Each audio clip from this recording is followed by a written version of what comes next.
नमस्कार. माझं नाव नीता भुजंगा देठे. मी माटुंगा मुंबई येथे राहते. शब्दसास साहित्यिक स्नेहसंमेलन आयोजित अभिवाचन स्पर्धा 2026 यात मी स्वरचित साहित्य सादर करीत आहे. आपली लेक आई होणार हे कळल्यावर एका आईच्या मनात येणाऱ्या भावना या कवितेतून मी मांडण्याचा प्रयत्न केला आहे. कवितेचे शीर्षक आहे लेक माझी आई होताना. आज तुला बघताना थांबलाय जसा काळ, आज तुला बघताना थांबलाय जसा काळ, आईपणाच्या उंबरठ्यावर उभं आहे माझं बाळ. काल परवापर्यंत तू माझ्या पदराला धरून चालायचीस, आज तुझ्या पदराखाली एक नवी पालवी आहे फुलायची. माझं बालपण तुझ्या रूपात मी पुन्हा एकदा जगले, माझं बालपण तुझ्या रूपात मी पुन्हा एकदा जगले. पण तू आई होताना मात्र माझे मन भरून आले, पण तू आई होताना मात्र माझे मन भरून आले.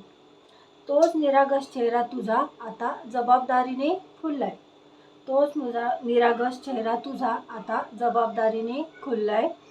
मायेचा अथांग सागर जणू तुझ्या डोळ्यात साठलाय, मायेचा अथांग सागर जणू तुझ्या डोळ्यात साठलाय.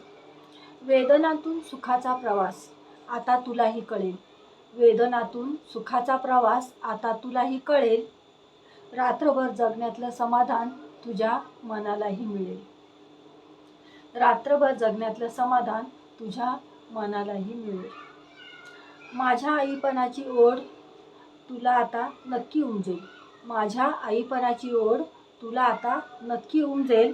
जेव्हा तुझं बाळ तुझ्याकडे बघून खुदकन हसेल, जेव्हा तुझं बाळ तुझ्याकडे बघून खुदकन हसेल. तू कितीही मोठी झालीस तरी माझ्यासाठी लहानच राहशील, तू कितीही मोठी झालीस तरी माझ्यासाठी लहानच राहशील. पण आज तुझ्या रूपाने माझ्या मायेची शिदोरी पुढे नेशील, पण आज तुझ्या रूपाने माझ्या मायेची शिदोरी पुढे नेशील. घाबरू नको मुळीच तू, मी आहेच सोबतीला सावलीप्रमाणे, घाबरू नको मुळीच तू, मी आहेच सोबतीला सावलीप्रमाणे. तुझ्या नव्या प्रवासात साथ देईन कायम आशीर्वादाच्या रूपाने, तुझ्या नव्या प्रवासात साथ देईन कायम आशीर्वादाच्या रूपाने. धन्यवाद.